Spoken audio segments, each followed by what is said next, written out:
El voto de También nos ha hablado. y el voto de confianza que le pretenden otorgar al gabinete de Alberto Otárola en el gobierno de Dina Boluarte, ¿es un cheque en blanco, congresista Camones? No, definitivamente no. El día de ayer nosotros hemos puesto la posición que como somos una bancada de centro, una bancada como denominada de centro, que siempre hemos apostado por la gobernabilidad. Obviamente somos de oposición, pero una oposición responsable, ¿no? Que obviamente vamos a ejercer nuestra deber de fiscalización. Muy buenos días, muchas gracias por la llamada. Buenos días, gracias por responder el llamado que hacemos para que podamos conocer sobre estas reuniones, ya que se van desarrollando en torno al tema del voto de confianza para el gabinete de Alberto Otárola. Sí, efectivamente nosotros como bancada hemos tenido una reunión ayer con el Premier, en lo que él ha denominado estos diálogos por la paz, ¿no? Efectivamente ahí se ha hecho una exposición de lo que él pretende hacer, una exposición breve de lo que vendría a ser la exposición que él va a hacer en el Congreso el día que se presente al gabinete para solicitar el voto de confianza. De igual manera también quienes hemos asistido, que somos de diferentes regiones, les hemos dado pues un alcance de la problemática más saltante en nuestras regiones, ¿no? Entonces hay un pedido de que en este periodo, pues que empieza aproximadamente 18 meses, se trabaje de manera conjunta, justamente atendiendo esos principales problemas que aquejan a cada una de nuestras regiones. Se ha hablado de las obras paralizadas, de la intención que tiene este gobierno de reactivar esas obras justamente para generar empleo a los peruanos en diferentes regiones y de alguna manera pues mejorar la economía que está afectando a nuestra población, ¿no? Directamente a cada uno de los ciudadanos. El voto y el voto de confianza que le pretenden otorgar al gabinete de Alberto Otárola en el gobierno de Dina Boluarte, ¿es un cheque en blanco, congresista Camones? No, definitivamente no. El día de ayer nosotros hemos puesto la posición que como somos una bancada de centro, una bancada como denominada de centro, que siempre hemos apostado por la gobernabilidad. Obviamente somos de oposición, pero una oposición responsable, ¿no? Que obviamente vamos a ejercer nuestra deber de fiscalización. Eso no significa, el dar el voto de confianza no significa de ninguna manera dar un cheque en blanco. Como siempre RP lo ha venido haciendo, la función de nosotros es fiscalizar. Y de todas maneras pues que se corrijan algunas cosas si es que en el camino vemos pues que están fallando, ¿no? De repente por ahí una que otra designación que no vaya a estar acorde con lo que el país espera, ¿no? Gente que tenga la preparación suficiente, no solamente políticamente hablando, sino técnicamente sobre todo, ¿no? Entonces vemos que el gabinete que se presenta o que se va a presentar ahora, al menos pues no adolece de las serias deficiencias que tenían los gabinetes que presentaba el expresidente Pedro Castillo. Entonces vamos a apostar para que este gabinete pues desarrolle los trabajos que tienen que hacerse en cada una de las carteras que los ministros representan y de cara a la población, ¿no? Atender directamente a los problemas de la población. O sea, pero ¿cuál es la posición que tiene Alianza para el Progreso respecto al tema del ministro de Educación, Óscar Becerra, que se encuentra involucrado en un hecho mediático que en su momento se había registrado con una sobrevaloración de compra de computadoras en el segundo gobierno de Alan García? Y él había sido partícipe de ese proceso de adjudicación, de una brutal sobrevaloración en temas económicos, perjuicioso para el gobierno. Hay bancadas que vienen exigiendo su remoción como condición para el que le den el voto de confianza. En el caso de APP, para Óscar Becerra no hay ninguna observación como se hacía con otros ministros de Pedro Castillo. No, claro que sí, o sea, como te digo, así como nosotros cuestionábamos la presencia de algunos ministros cuestionados o de muchos ministros cuestionados en los gabinetes que presentaba el expresidente Pedro Castillo, de la misma manera se le ha hecho hincapié a este nuevo gabinete para que pues se evalúe la presencia en este caso el ministro de Educación, ¿no? Porque lo que nosotros, repito, esperamos son gente que no venga pues con esas cargas que lo único que van a hacer es pues hacer más lento el trabajo porque posiblemente puedan ser removidos y finalmente el sector de educación es un sector bastante crítico a nivel de país, entonces requiere pues que la persona que esté en esa dirección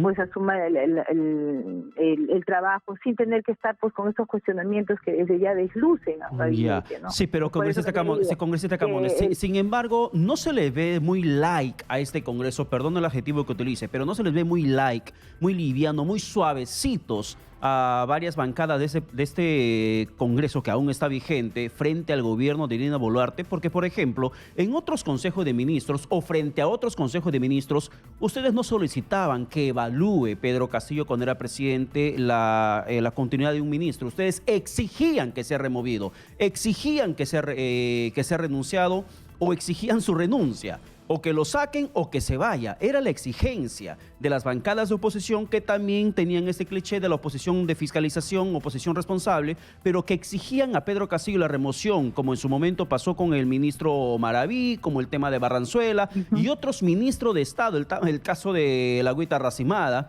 del exministro Condori, donde pedían la remoción, que lo retiren como condición para otorgar el voto de confianza.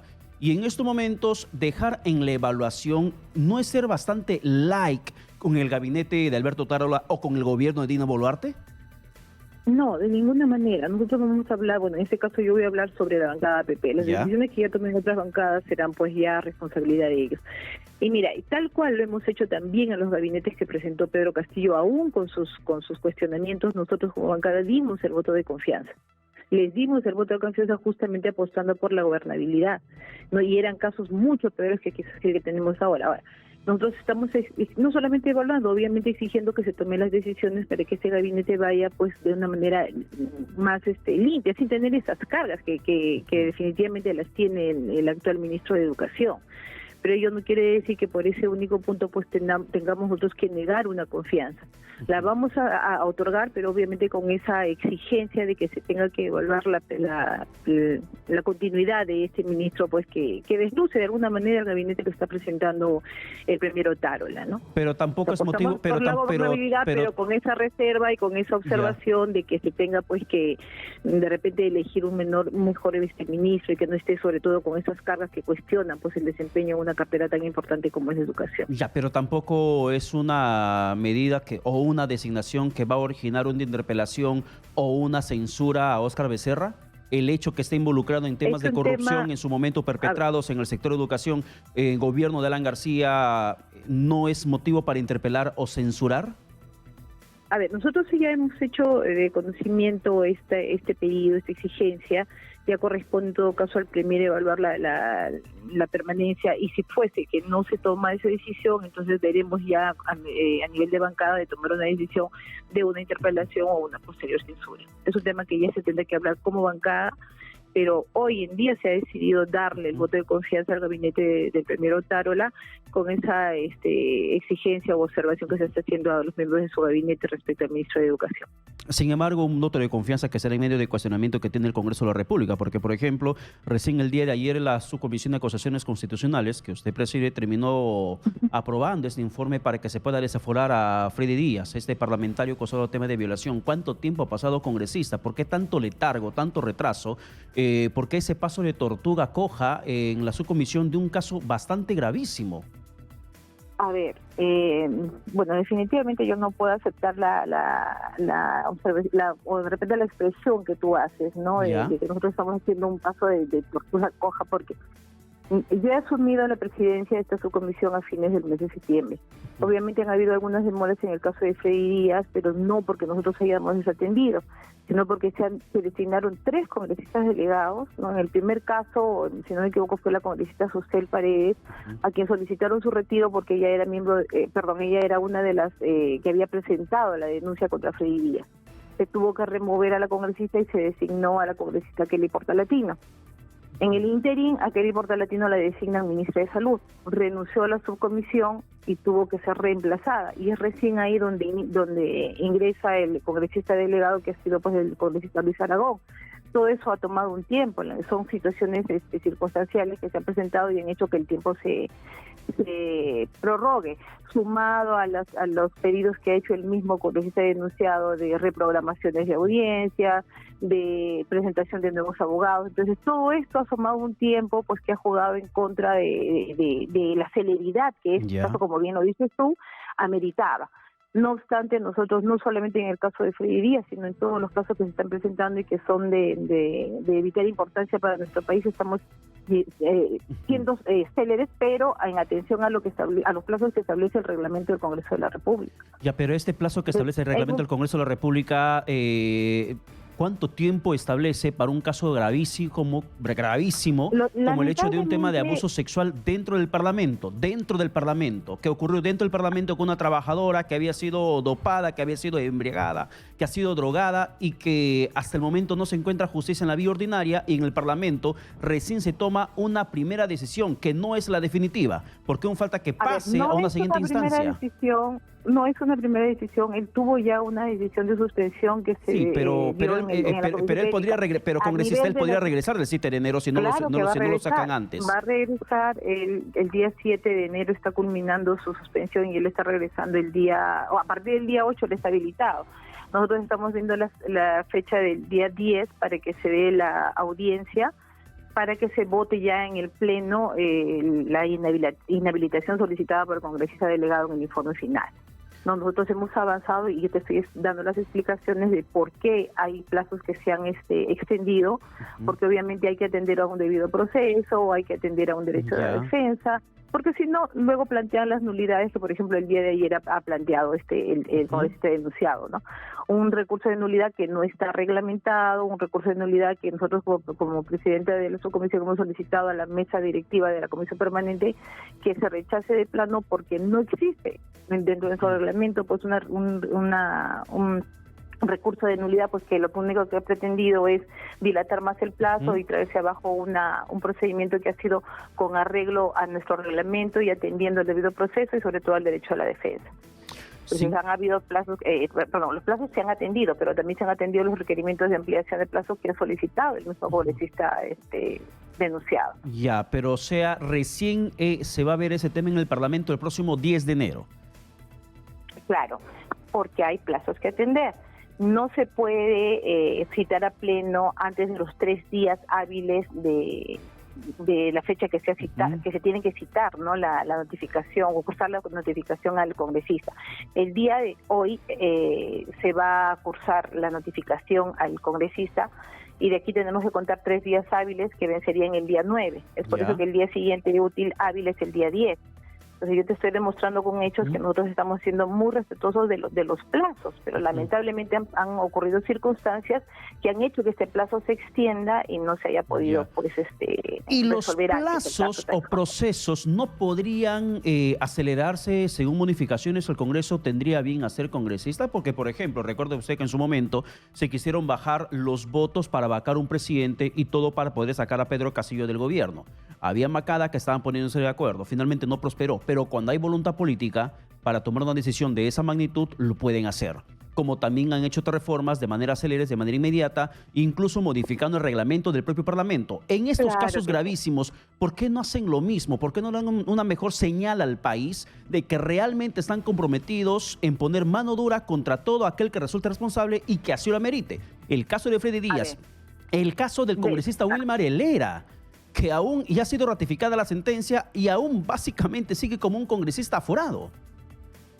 A ver, en el caso de Freddy Díaz ya te expliqué. El caso de Wilmar Helera no tiene ninguna denuncia en la subcomisión, pero obviamente hay que explicar también a la población, porque entiendo que tú como la población de repente no tienen pues el contexto general sobre el caso. El caso de Wilmar Helera es una sentencia que ha dado el Poder Judicial en primera instancia, que dio en primera instancia sentenciando a pena efectiva, ¿no?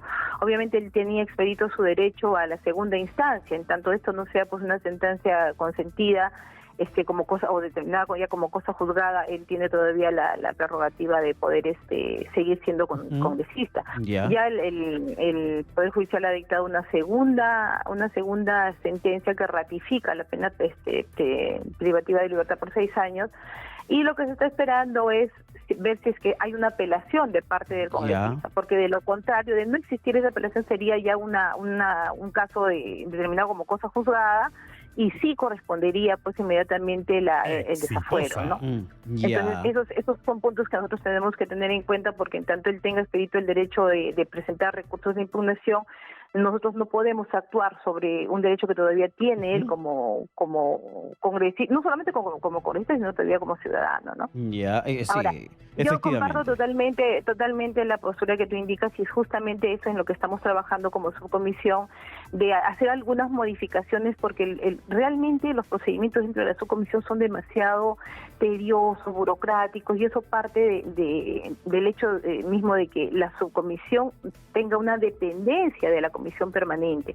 Nosotros vamos a plantear que la subcomisión deje de ser dependiente de la comisión permanente y pase a ser una comisión autónoma, ¿no? En la que podamos nosotros ahorrarnos esos plazos. Por ejemplo, cuando se presenta una denuncia, nosotros como subcomisión elaboramos un informe de calificación que es debatido y votado en la subcomisión, pero ese tiene que ser ratificado, o sea, elevado a la comisión permanente para que también sea sustentado, debatido y votado.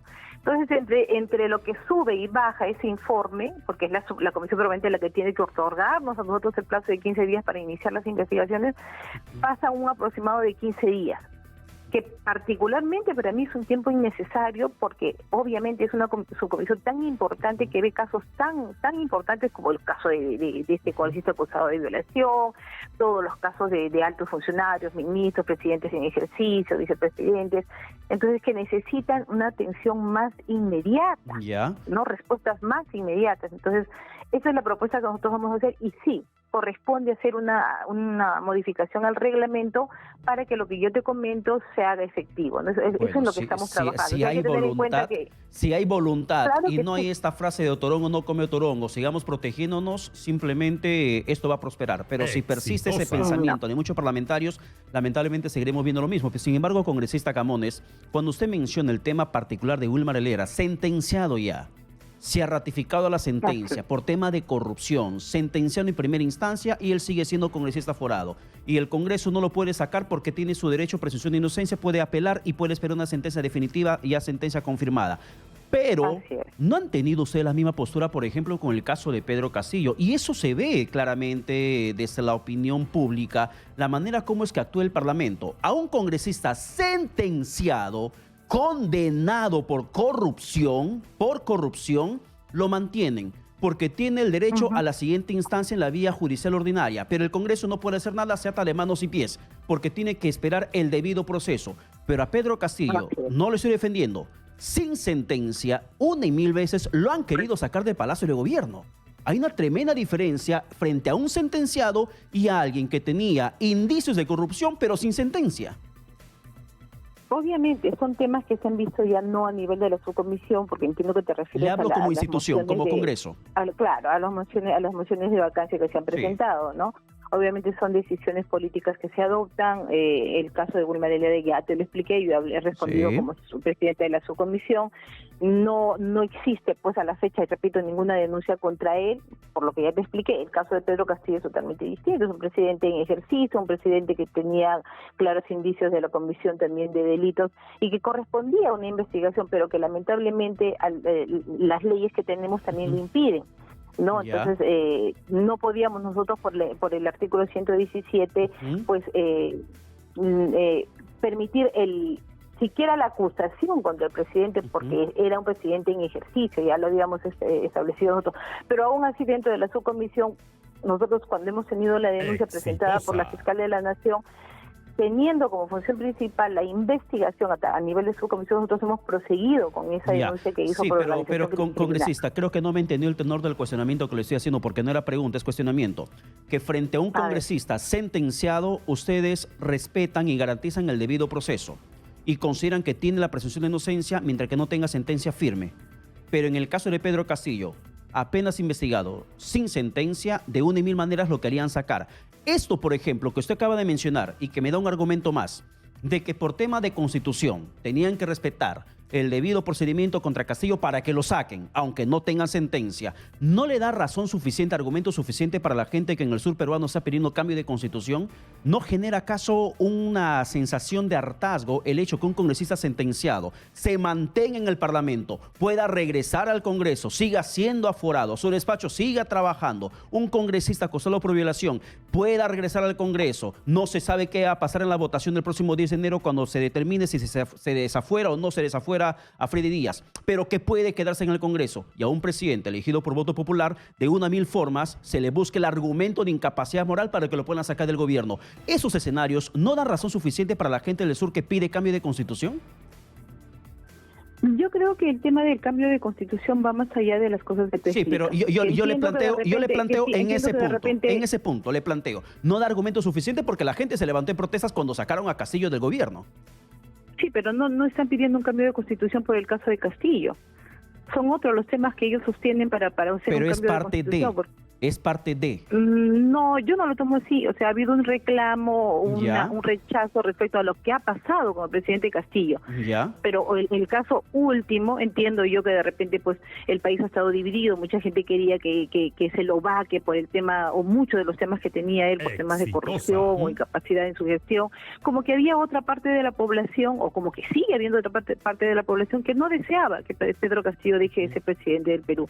Seguimos teniendo un país polarizado en ese sentido. Ahora, yo no comparto tu postura respecto al cambio de constitución, a que esto sea lo que motiva el pedido de la población para el cambio de constitución. No, ellos tienen otro es el discurso, sino que ahora están metiendo como que un punto adicional lo que ha sucedido con Pedro Castillo. Pero ¿sabe usted que la constitución tiene que ser mejorada o tiene que ser cambiada? Mejorada. Yo estoy totalmente de acuerdo en el tema de que la constitución, hay artículos que se tienen que cambiar, se tienen que modificar, pero yo no estoy de acuerdo con un cambio total de constitución, y mucho menos en la forma que se quiere plantear a través de una asamblea constituyente, y como lo dije en algún momento en el pleno, que nadie conoce cuál va a ser la forma, quiénes van a integrar esta asamblea, cuántos miembros van a tener, representantes, quiénes van a ser sus representantes. Entonces creo que las fuerzas de izquierda, antes de solicitar que nosotros desde el Congreso votemos para aprobar una asamblea, al menos se tenga un proyecto que indique cómo es que va a estar conformada, si se cuenta o no con un presupuesto. Entonces no hay una negativa respecto a entrar al menos a debate de lo que se pretende hacer como una asamblea constituyente. Bien, de repente por ahí, si entramos nosotros en esa discusión,